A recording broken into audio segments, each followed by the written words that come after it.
¿Estamos ante la peor selección peruana de la historia moderna? Esto es algo que ha surgido luego de que algunas personas compararan a este equipo con la selección de Chemo del Solar, aquella selección que se quedó afuera del Mundial de Sudáfrica, que tuvo que pasar por momentos terribles como la goleada 6-0 contra Uruguay o el 5-1 contra Ecuador, esa selección que fue protagonista del escándalo del golf Los Incas y donde muchos jugadores tuvieron que ser separados del equipo. Bueno, para la fecha número 10, aquella selección peruana tenía 7 puntos, mientras que la selección de Fossati y Reynoso tiene 6. ¿Será entonces que estamos ante el peor momento de la selección peruana que nos ha tocado vivir? ¿Se vienen tiempos oscuros o todavía le queda un poquito de fe y esperanza a este equipo? ¿Son peores que la selección de Chemo? Decir que esta es la peor selección peruana de todas puede parecer un poco exagerado. Seguramente en el pasado hubieron selecciones peores, pero si comparamos un poco los puntos, el peor recuerdo que tiene el público peruano es la selección de las eliminatorias al Mundial de 2010. Y la selección actual se ha esforzado por superar esos números, pero para mal. Para la fecha número 10, que es donde estamos ahora, la selección de Chemo tenía 7 puntos, mientras que la selección de ahora tiene 6. Para cuando terminaron las eliminatorias, aquella selección que terminó en el último lugar, con 13 puntos, solo había marcado 11 goles en 18 partidos. Y fuimos el equipo más goleado después de Bolivia, nos hicieron 34 goles. La selección actual ha hecho solo 3 goles en 10 partidos, o sea que tenemos 8 partidos para hacer mínimo un gol en cada uno para no hacer menos goles que la selección de Chemo, y nos han hecho 14 goles. Si lo analizamos fríamente, vamos encaminados a repetir esa misma campaña, tan mala. Pero las circunstancias son totalmente diferentes. Se podría decir que esta selección peruana es mala por 3 razones. La primera, por no haber sabido elegir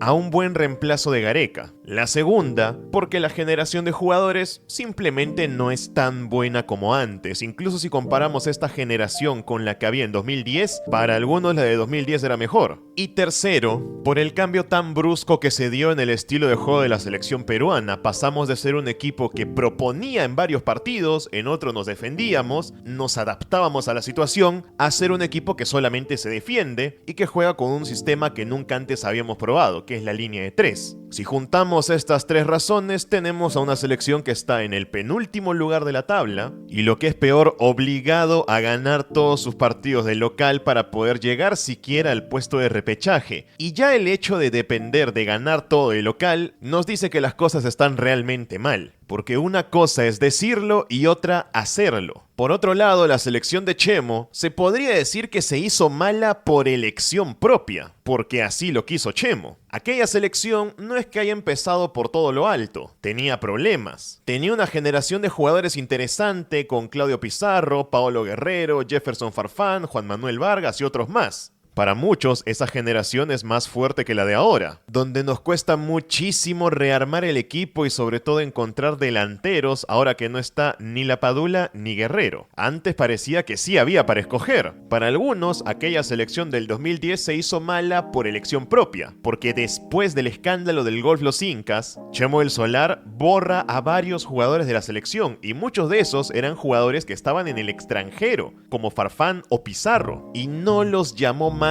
hasta el final de la eliminatoria. Es por eso que empezamos a ver una selección peruana con muchísimos jugadores del torneo local. Se podría decir que fue una decisión un tanto exagerada, pero la verdad es que Chemo se sintió muy traicionado por sus jugadores, sobre todo por sus capitanes, por los referentes, y como él no quería aguantar pulgas, lo primero que hizo fue borrarlos a todos porque sentía que le habían faltado el respeto. Así se tuviera que llevar toda la eliminatoria por delante, sus principios estaban primero. Dejó afuera a jugadores que estaban en el fútbol europeo y los reemplazó con jugadores de la liga peruana. Esto pudo verse como una decisión un tanto arriesgada, porque está claro que la liga peruana no es precisamente poderosa y los equipos llevan mucho tiempo siendo de los más débiles de toda Sudamérica. Así que construir la mayoría de la selección con jugadores de la liga local se vio casi como entregar la eliminatoria en bandeja de plata, porque ya no había mucho más que hacer. aunque también es cierto que se intentó encontrar jugadores nuevos en esos partidos. Después del empate Perú-Brasil, de local, ocurrió el escándalo del gol los Incas porque los jugadores se pusieron a celebrar un empate contra Brasil de local y a la fecha siguiente perdieron contra Ecuador. Chemo hace toda la limpia de la selección peruana y la verdad no empieza a salir tan mal porque en el siguiente partido Perú le gana 2-0 a Colombia, pero luego de eso comienza la debacle. Llega el 6-0 de Uruguay,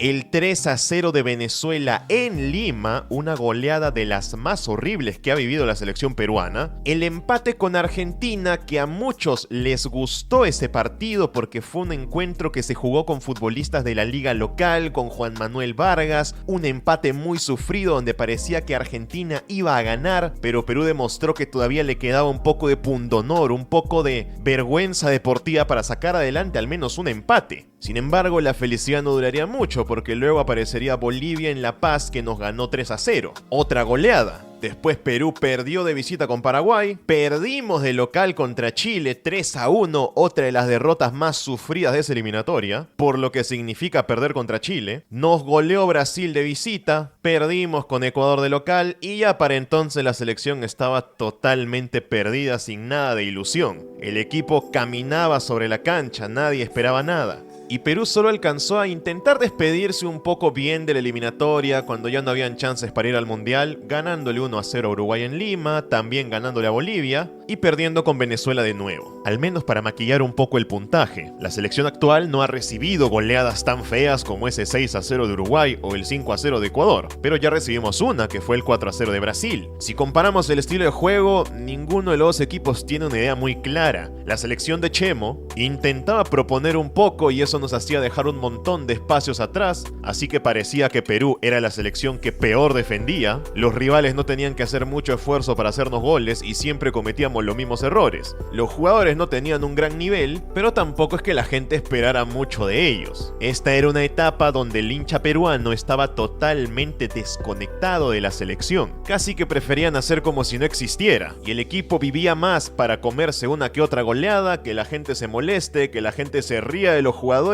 y que también les hagan sketch cómicos en la televisión. Esa era la realidad de Perú. Ahora, si tomamos en cuenta que esta selección no es que haya borrado jugadores por indisciplina, sino que lo ha hecho porque ya estaban muy viejos, y no estamos jugando con todos los futbolistas del torneo local como decidió hacerla de 2010. Creo que estamos frente a una realidad que es un poco difícil de aceptar, y es que la actual generación de futbolistas peruanos, sobre todo delanteros, no tiene casi nada para ofrecer. Hay tan pocos jugadores rescatables que hemos tenido que ir al extranjero a buscar futbolistas que nacieron fuera de Perú para poder compensar un poco la falta de talento que no sé si es que no la hay, sino que no lo sabemos encontrar y no lo sabemos trabajar. Pero para compensar esa falta, hemos ido a buscar afuera. Ahí aparecieron jugadores como Oliver Sonne, Felipe Chávez y ahora también Aidan Hammond, este delantero que está jugando en Australia, del cual muy pronto también vamos a hablar. Se puede decir que esta selección está intentando rascar el fondo de la olla, a ver si encuentra algún jugador aprovechable para llevarlo a la selección, y aún así parece que falta algo más. Falta ese futbolista diferente, ese talento que había en el pasado, se ha perdido. Es un equipo con muy poca sorpresa que su propuesta es defenderse y esperar el milagro arriba. No sé ustedes, pero para mí la selección de Reynoso, por cómo jugaba, y también la selección de Fossati que juega parecido, es menos divertida que la selección de 2010, que sí perdían y los goleaban, pero al menos pasaban más cosas, no estaban todo el tiempo tirando pelotazos. Este es un equipo mucho más temeroso que intenta jugar a correr el menor riesgo posible, y cuando esos riesgos acaban ocurriendo, nos cuesta reaccionar. Poco a poco hemos ido encontrando un equipo más o menos titular en el cual confiar. En la época de Chemo no había un equipo titular claro, en la época de Marcarián tampoco, y en la época de Gareca sí lo hubo y fue por eso que fuimos al Mundial, mientras que ahora estamos cambiando constantemente. Es un equipo que todavía no ha definido quién es el titular indiscutible en cada posición, porque a veces algún jugador se cae, alguno puede bajar el nivel, a otro lo suspenden y es casi imposible encontrar un 11 fijo, un 11 de base.